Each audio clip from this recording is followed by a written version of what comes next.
Hello, my name is Ashley, this is Faithful Rattos, and welcome or welcome back.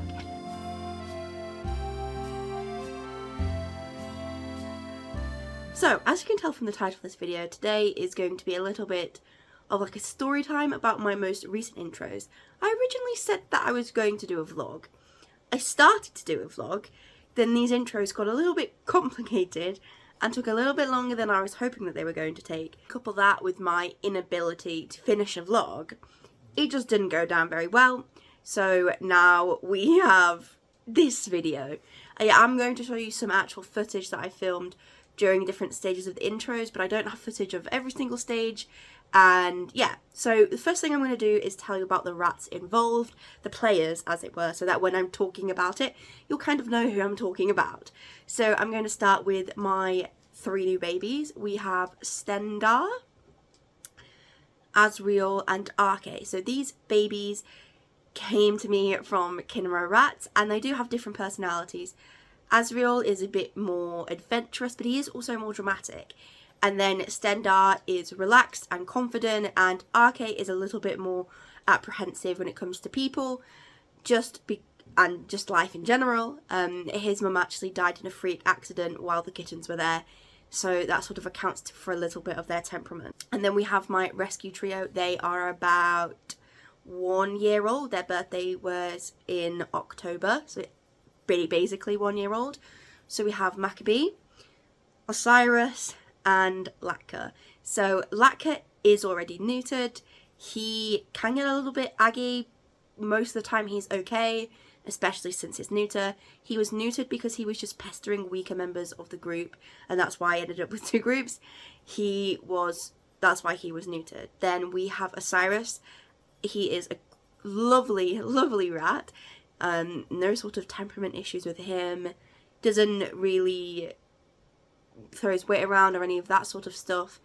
He is a dominant rat. I think he's probably the dominant rat in the cage if you were going to look across time, not at every single point. But he is a really sweet rat. He does really well in pet class, that shows, because he has an awesome temperament, which is really, really rare for rescue rats, I think. And then we have Maccabee, who turned out to be a problem this time around. So they are all sort of brothers, and not full brothers, half brothers. I think Maccabee is from a different litter, but I'm assuming it was the same dad in that rescue situation. Maccabee was causing some problems. Now, he has this thing where if he doesn't have a wheel in his cage, he goes a little bit crazy and gets really, really annoyed and really easy to set off. So that was one thing that we were contending with, but also we had, just before intro started, like 1 or 2 days before, he started this weird chasing, and he was chasing the 2 of the rats in the group, and yeah, so there was a situation going on there, and I'll tell you now, spoiler alert, he was the problem, and that is that group. And then the 7th rat in this situation is Sinner. He is my rat from Ratty Asylum. Sadly, his brother died when they were kittens. And so in the original group that he was in the top group, he was kind of a bit of a lone wolf. Not that he had bad relations with anyone. He just didn't have any specific best friend or any rat that he specifically enjoyed the company of. And so when I needed to do something differently, as we'll get onto the story in a little bit, he was my choice to move because his temperament is lovely. He is a very relaxed, calm, doesn't really care about anything sort of rat.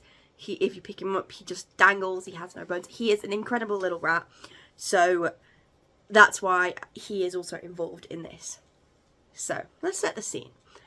I don't even remember what day of the week it was. I think it was probably Saturday, because I think I was doing this, yeah, I did this when I was in work, and I work in a school, so it must have been a Saturday morning that I was doing this in their sleepy period, not in their awake period, because I think it's really important to do intros at least starting them and moving them up a stage in their sleepy period. So I think it just makes things a little bit more relaxed for everyone involved. So I did that. So I started the 6 of them. This was without Sinner. I started the 6 of them in a show tank. And I did it in a show tank over a carrier because it's slightly a little bit bigger but also has better visibility. And as you can see from this video,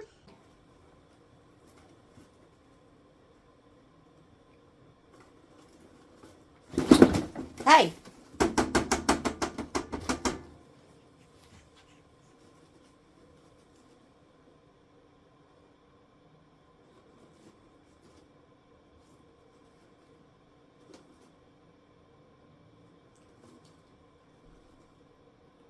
Now Maccabee, as you can see here, is fluffed up and was starting a fight.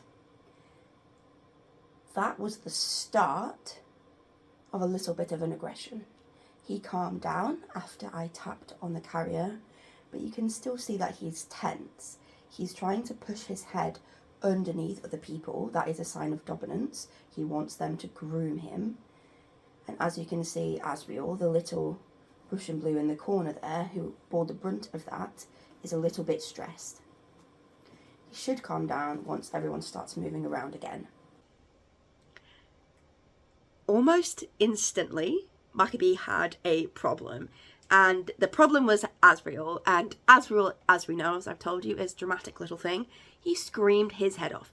Maccabee wasn't necessarily being aggressive here. I think he was being dominant, and then Asriel panicked, and then Maccabee sort of went more onto it. But that was my first inkling that things perhaps weren't going to go the way I wanted them to go.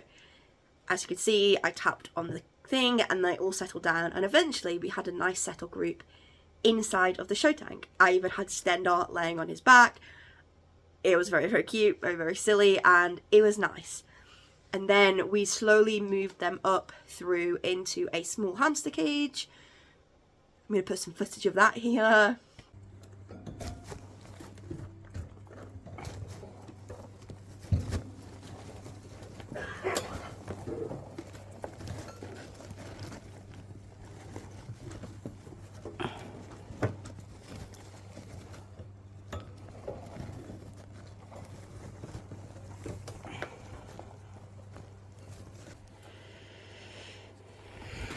So here we are up one stage just to give them a little bit more ventilation because it was getting a bit hot in there. They were super relaxed. They weren't quite in mixed piles, but they were super relaxed with each other, and I just thought they needed a little bit of more space to get a little bit more ventilation.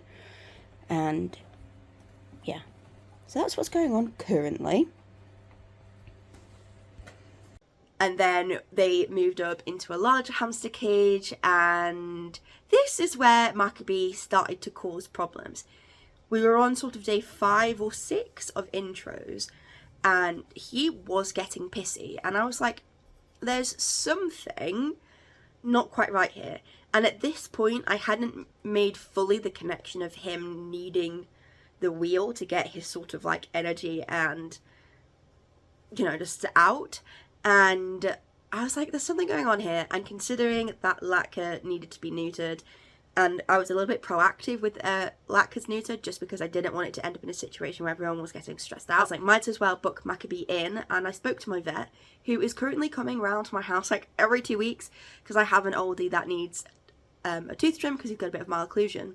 So I am seeing her every 2 weeks, and it was the week in between. And I was like, hey, I think Maccabee might do with like a neuter or an implant. She said that she would have to like book in the neuter surgery and it would be a couple of weeks because of how busy she is, but she could fit in the implant when she came to do Herb's teeth. And so I was like, okay, we'll go with that. And I had that appointment booked for the next week. And I was like, we'll just see how the intros go. Because he wasn't being a pest to the point where it was causing me concern, but it was getting me a little bit worried. And eventually I got it to settle down. They moved up into the Alaska. They were in the Alaska for a couple of days.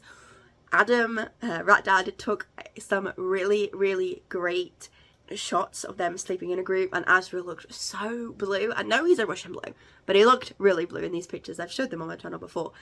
And then we moved them up into their main cage, which is this half of a little Zoo Ventura. Maccabee finally had his wheel and he settled down.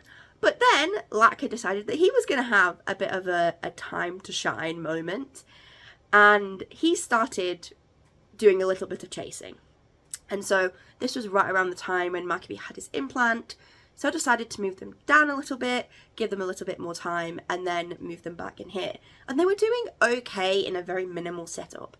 However, there was no fights, but everyone was a little bit tense. Nobody really wanted to be interacting with each other, and it wasn't a coalesced group. It was 2 trios of rats living in the same cage, avoiding each other. And I was like, something has to change in this scenario for it to work. Obviously, Macabee's implant is going to help. It's going to settle him down. That's going to be in the next couple of weeks. Side note, he's doing really well with his implant, actually. I think it's helped him massively. But there's still not sort of a coalesced situation. And as I mentioned, this is where Cinna comes in. As I mentioned, he didn't really have any best friends in the group. He didn't particularly, not that he didn't get along with that group, they were fine, but he just didn't quite work in that group. And I'm not sure the particular reason, and I think sometimes rats just don't work in particular groups for whatever reason. I've even heard some breeders talk about how their rats from specific lines just didn't get along with rats from another breeder's specific line, but got along with the breeder's other lines that they had. Almost as if they were speaking like a different ratty language or something and just couldn't like communicate properly. So it got to the point where I was like, I'm going to have to either stop the intros the babies into the whole group, do a whole group intro, but I thought perhaps I can settle the status quo, because my hope, and I didn't want to, is to disturb the two oldies that I have living in the top group. Herb, who has quite advanced HLD now, he has malocclusion, he's getting his teeth trimmed every 2 weeks, he's pretty skinny, and I don't want to disturb him too much. Remy, he came from a really tricky situation where it took him a long time to get introed into a group, so I didn't want to disturb that. So I didn't want to disturb the top group too much, and I didn't know who to take out of that group that would make this work, except from Cinna. Cinna was the clear sort of odd one out in the group. Not that he was being shunned or anything, but like he just didn't have any specific relationships with any of the others. So that's when I decided what I'd do is I'd go back to about stage 2 and add Cinna in.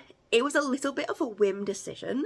I didn't think about it for very long. I just knew that something needed to change and I had time to try it then, so I just tried it. So I moved Cinna into that group, and I think they were in the big hamster cage, I'm not sure, and they were in there for a couple of days. I was still well aware of keeping Maccabee in a small cage for an extended period of time was going to set him off again, so I did what I don't really recommend doing. I went straight from that hamster cage into this cage, and it was very, very minimally set up. I think it had a hammock in it and maybe a tie holder. I don't even know if it had the tie holder in at the time. And I put them in.